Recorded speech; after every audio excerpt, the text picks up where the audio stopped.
Sahabat setia Gowor yang dikasihi Tuhan, Shalom. Hari ini adalah Rabu 6 Maret 2024. Kita akan bersama-sama merenungkan firman Tuhan hari ini yang diambil dari Injil Matius 5 ayat 17 sampai dengan 19.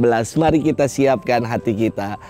Terpujilah Kristus Tuhan, Raja mulia dan kekal. Sabdamu ya Tuhan adalah roh dan kehidupan. Engkau mempunyai sabda kehidupan kekal. Terpujilah Kristus Tuhan, Raja mulia dan kekal. Tuhan bersamamu dan bersama rohmu. Inilah Injil suci menurut Matius. Dimuliakanlah Tuhan. Dalam khotbah di bukit, Yesus berkata kepada murid-muridnya, "Janganlah kamu menyangka bahwa aku datang untuk meniadakan hukum Taurat atau kitab para nabi. Aku datang bukan untuk meniadakannya, melainkan untuk menggenapinya. Karena aku berkata kepadamu, sungguh selama belum lenyap langit dan bumi ini, satu iota atau satu titik pun tidak akan ditiadakan dari hukum Taurat sebelum semuanya terjadi.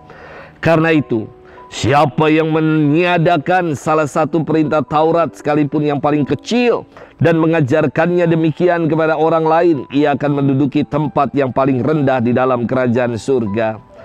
Tetapi barang siapa yang melakukan dan mengajarkan segala perintah Taurat, ia akan menduduki tempat yang tinggi di dalam kerajaan surga." Demikianlah sabda Tuhan. Terpujilah Kristus. Sahabat setia Gowor yang dikasihi Tuhan, Shalom.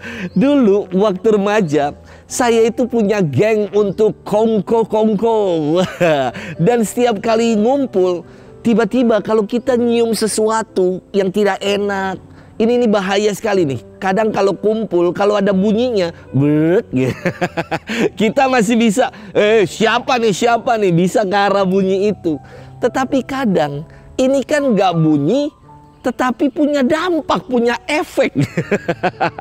Pedes gitu di mata ya kan. Langsung pasti kita satu sama lain langsung saling tuduh. Lu ngebom ya? Lu ya ngebom. Bukan, jangan-jangan lu kali, ayam berkotek dia yang bertelur.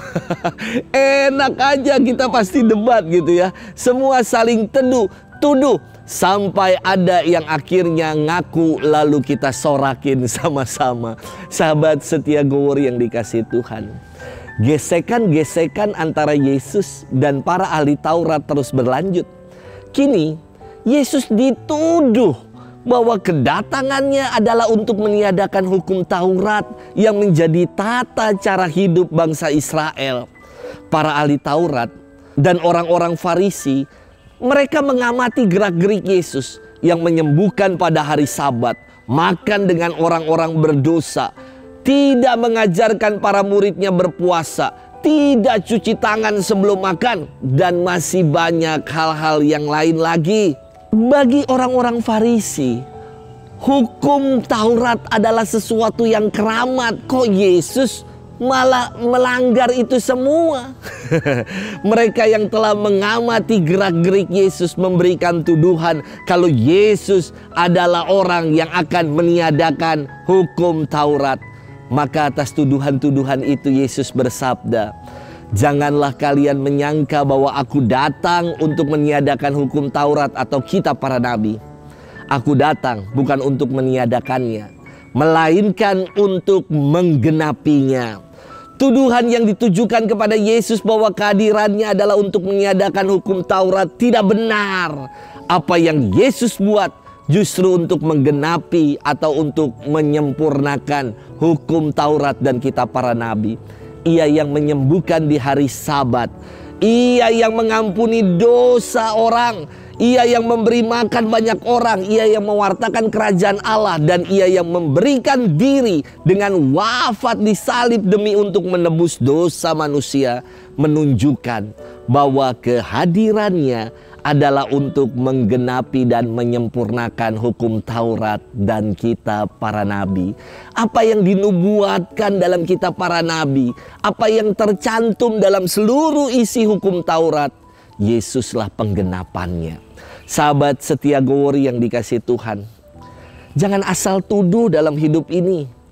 Sebab kita dipanggil bukan untuk saling menyalahkan, tetapi untuk mau saling bersaudara dan menunaikan kehendak Tuhan dalam hidup ini. Sudahkah kita melakukannya?